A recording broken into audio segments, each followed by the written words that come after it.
Listen carefully, and what you will hear is the sound of a climate strategy being torn up.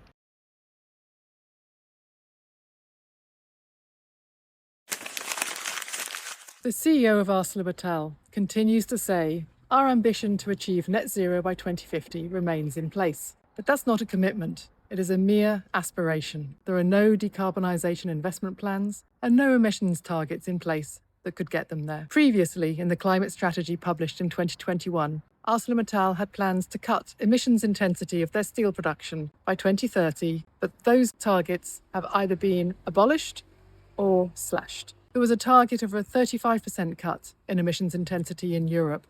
That target is now simply gone. There was a target to cut global emissions intensity by 25% by 2030.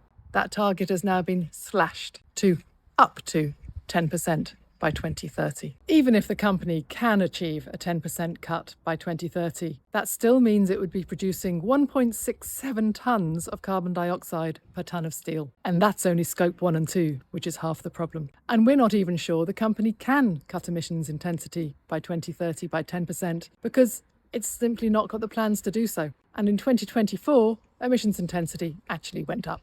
So this aspiration for net zero by 2050 is a commitment stripped of any delivery mechanism. It's a target without a milestone and a claim without a credible pathway.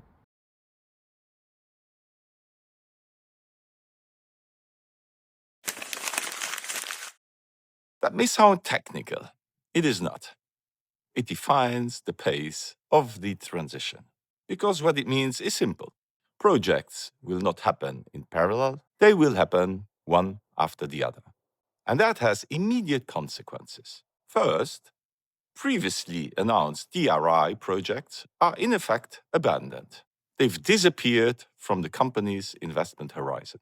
Second, no new major decarbonisation project would even be announced until Dunkerque is close to completion. Dunkerque is the company's flagship EAF project in northern France, and it takes nearly a decade from planning to full ramp-up. Now apply that across the company. What you get is a queue, not just into 2030s, but stretching towards mid-century. And that queue defines how fast blast furnaces can be replaced. At that pace, their replacement is deferred well beyond mid-century. In practical terms, this means ArcelorMittal is positioning itself to remain a major operator of coal-based steelmaking well beyond 2050. This is not a delay. It is a structural choice. And the implication is stark. Overshooting the carbon budget is no longer a risk. It is built into the pathway.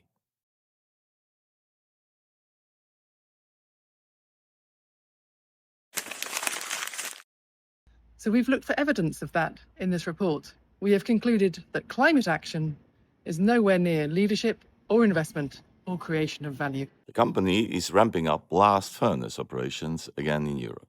It brings back idle capacity, extends the lifetime of its fleet, and increases utilization rates. No commitments, any technology is fine, including running blast furnaces into the 2040s and probably the 2050s, waiting to see what suits the business and not the climate. That, we think, is what the sustainability report means. It is not ArcelorMittal falling short of its climate strategy. It is dismantling its climate strategy. In plain terms, ArcelorMittal is no longer organizing to drive the transition. This is not a mere delay. It is a calculated choice of inaction.